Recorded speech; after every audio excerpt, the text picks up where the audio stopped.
Agora, pessoal, vamos ver classificações das ondas. Continuação da aula anterior. Onda, elas vão se dividir em três. As ondas unidimensionais são aquelas que se propagam apenas em uma direção. As ondas bidimensionais, elas se propagam em duas direções. E as tridimensionais em três direções. Agora, vamos ver como que isso ocorre. Os exemplos dessas ondas. Primeiro vamos na onda unidimensional. Vocês estão vendo que ela se propaga só no sentido, que é uma onda produzida por uma corda. Agora a onda bidimensional vai ser uma pedra cair no lago. Por quê? Porque ela vai se propagar para dois lados, frente e para o outro lado. Nesse sentido aqui, ó. E as ondas tridimensionais? São que ondas? São as ondas sonoras, que elas se propagam pelo ar. Estão vendo que elas vão se propagar, elas vão fazendo uma esfera? Então ela vai se propagar para frente, para trás, para o lado, para cima. As bidimensionais se propagam apenas para frente e para o lado. E as unidimensionais propagam apenas para frente. E também temos as ondas longitudinais. Ondas longitudinais, vocês podem ver aqui, ó, a direção de propagação é paralelo à direção de vibração. Uma onda longitudinal é a onda, um exemplo é as ondas sonoras. E também temos ondas transversais. É a vibração perpendicular à propagação. A propagação está nesse subindo e descendo e a direção nesse sentido. É o exemplo da corda. Então, agora vamos ver as propriedades sonoras. Vamos entender um pouco sobre o som. O som tem três características. É a altura, o timbre e a intensidade. Mas antes, vocês lembram no vídeo anterior como que ele se propaga? Ele se propaga para a agitação das outras moléculas. Igualzinho as cordas vocais vibram, produzindo som. Aí ela vai nas moléculas do ar e agitam essas moléculas. Igual o som de uma palma. Esses sons são agitações que o ar vão transportando. O som é um tipo de onda mecânica que se propaga tridimensionalmente. Por quê? Porque ela vai em todas três direções, todas três dimensões, que é altura, largura e profundidade. Então vamos lá pela primeira característica do som, que é, vamos ver a altura. A altura do som é determinada pela frequência. A altura é igual, vai ser determinada pela minha frequência desse som. Um som muito agudo, a frequência maior. Um som mais grave, a frequência é menor. Vocês lembram lá que a frequência? Frequência não é medida em hertz. Unidade medida em hertz. O que quer dizer?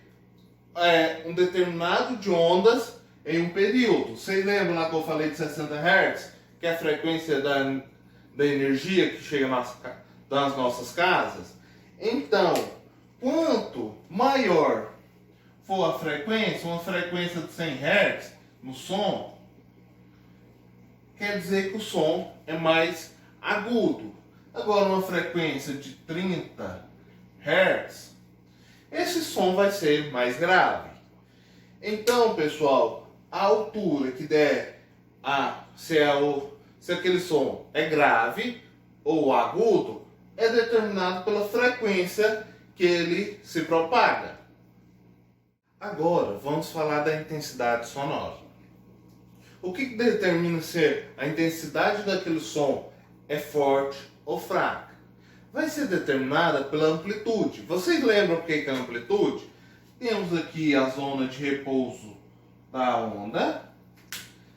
Aí ela começa a se movimentar. Vocês lembram que a amplitude vai medir a altura que essa onda atingiu? Então, pessoal, se a amplitude for grande, a intensidade sonora é grande, se é forte. Se a amplitude for baixa, pequena, a intensidade sonora é fraca. Como que eu calculo a intensidade sonora? Temos a fórmula aqui, que temos I, que é a intensidade sonora, que é medida em watts por metros quadrados. Temos a potência sonora, que é medida em watts.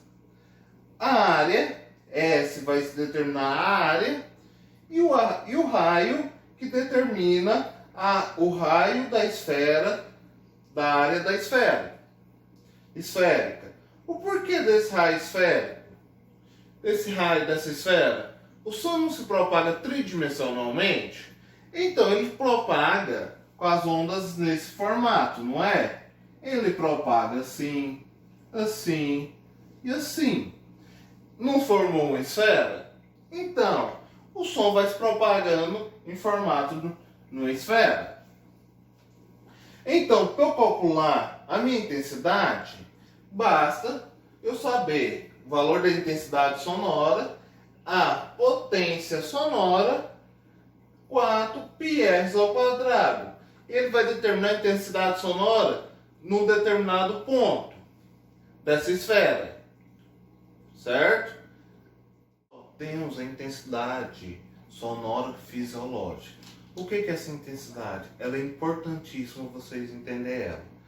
Ela determina a quantidade de ruídos que a pessoa pode escutar.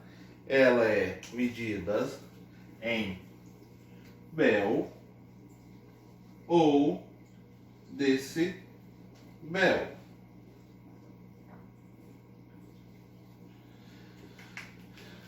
Essas unidades medidas determinam a quantidade que uma pessoa suporta.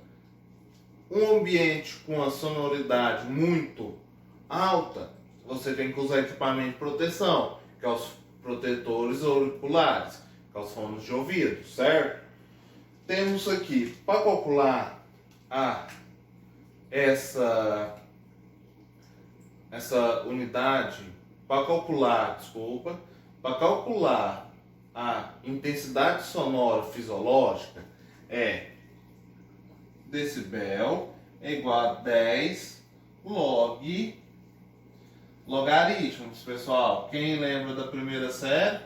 Log de I dividido por intensidade zero. Vamos lá. O I0, limiar da audibilidade. Esse daqui vai ser a base para os cálculos. Esse valor aqui é fixo. E o I, a intensidade sonora observada. O I vai ser aquela intensidade daquele ambiente. Vocês viram a fórmula anterior? Como que se calculava a intensidade? Então, eles vão ver o valor da intensidade e vão ver se aquele ambiente tem uma sonoridade muito grande, que precisa de proteção ou não. Agora, pessoal, vamos ver a tabela de quais determinados tamanhos de decibéis.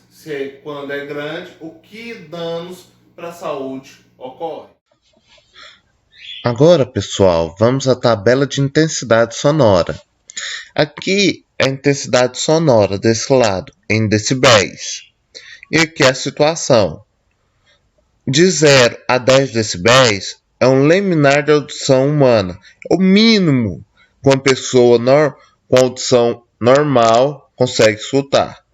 De 10 a 20 decibéis é um sussurro, a conversa muito baixa. De 20 a 30, a gravação de um estúdio. E assim por diante.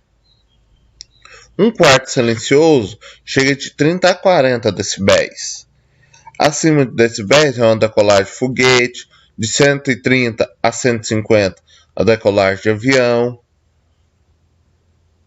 O aspirador de pó tem de 80 a 90 decibéis, que é muito alto. E aqui, é a tabela da intensidade sonora e a reação do corpo e o efeito negativo. Até 50 decibéis é um nível confortável, não vai ter nenhum efeito negativo. E quando começa a aumentar entre 50 e 60 decibéis, fica em estado de alerta, inibe o relaxamento. Então, vocês sabem aquelas músicas que deixam relaxado? Ela vai até 50 decibéis. Acima disso, você fica estressado. De entre 60 e 70, o organismo arma defesa para adequar o corpo ao ambiente. Acima de 70, o organismo fica sujeito a grande estresse, existindo a possibilidade de surgir desequilíbrios emocionais. E aqui do lado está a tabela de decibéis da intensidade sonora e o tempo de exposição diária. Esse daqui, pessoal, é o tempo máximo que uma pessoa pode ficar com esses decibéis. 115 decibéis, a pessoa pode ficar apenas 7 minutos.